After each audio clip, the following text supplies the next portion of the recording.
Assalamualaikum warahmatullahi wabarakatuh. Jumpa lagi bersama saya Johan Agung Farizaman SPD di channel Agung CS. Sebagaimana yang telah saya janjikan di video sebelumnya, pada materi teks prosedur, pada video kali ini saya akan menjelaskan tentang kaidah kebahasaan teks prosedur. Sebelumnya, jangan lupa like, komen, dan subscribe. Kaidah kebahasaan teks prosedur. Ada beberapa kaidah teks prosedur, di antaranya yang pertama, menggunakan kata kerja imperatif. Kata kerja imperatif adalah kata kerja perintah yang dibentuk dengan akhiran kan, i, dan partikel la. Perhatikan tabel berikut. Bentuk dasar misalnya pada kata pasti kemudian mendapatkan imbuhan kan, akhiran kan, kemudian menjadi bentukan katanya pastikan. Bentuk dasar yang kedua misalnya kata tunjuk mendapatkan imbuhan akhiran kan dan menjadi bentukan tujukan. Jadi kaidah kebahasaan dari teks prosedur yang pertama adalah menggunakan kata kerja imperatif atau kata-kata kerja yang menunjukkan perintah. Nah, ciri-ciri kalimat imperatif adalah berisikan perintah, himbauan, atau larangan serta diakhiri dengan tanda seru di akhir kalimat.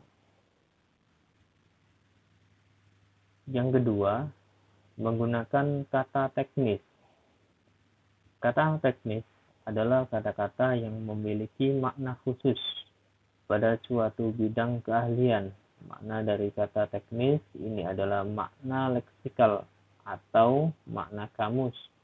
Apabila teks tersebut berkenaan dengan masalah komunikasi, akan digunakan istilah-istilah komunikasi pula, misalnya tanya jawab, kontak mata, wawancara, verbal, non-verbal, bahasa tubuh, dan negosiasi.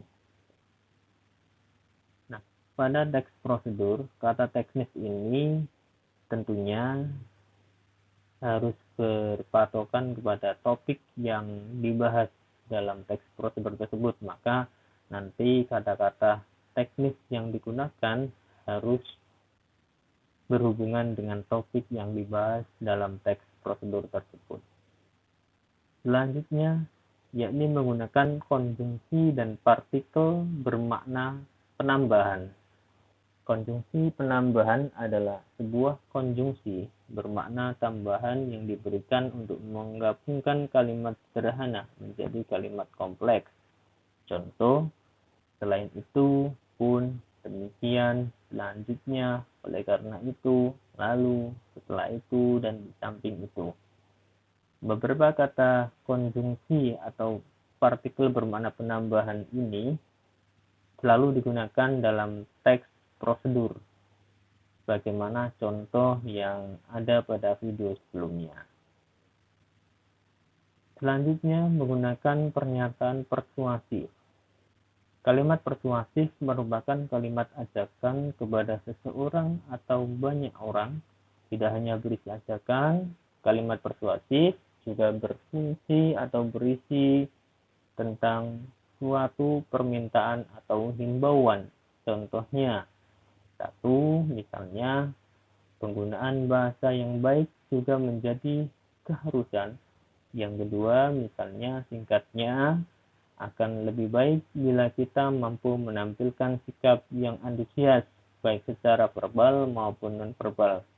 Fungsi dari penggunaan pernyataan persuasif di dalam teks prosedur, yakni diantaranya adalah untuk mengajak atau mempengaruhi pembaca dari teks prosedur untuk melakukan tahapan-tahapan atau proses-proses yang tepat dalam melaksanakan atau mengerjakan sesuatu sesuai dengan prosedur yang ada di dalam teks prosedur.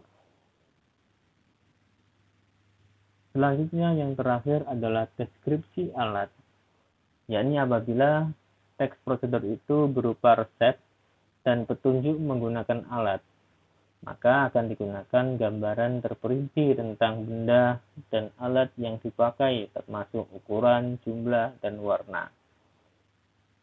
Kesimpulannya, kaidah kebahasaan teks prosedur bagaimana yang sudah saya paparkan tadi. Yang pertama ada kata kerja imperatif, ada kata teknis, pernyataan persuasif, konjungsi penambahan, dan deskripsi alat. Sekian sedikit penjelasan tentang kaidah kebahasan dari teks prosedur. Semoga bermanfaat. Sampai jumpa di video singkat selanjutnya.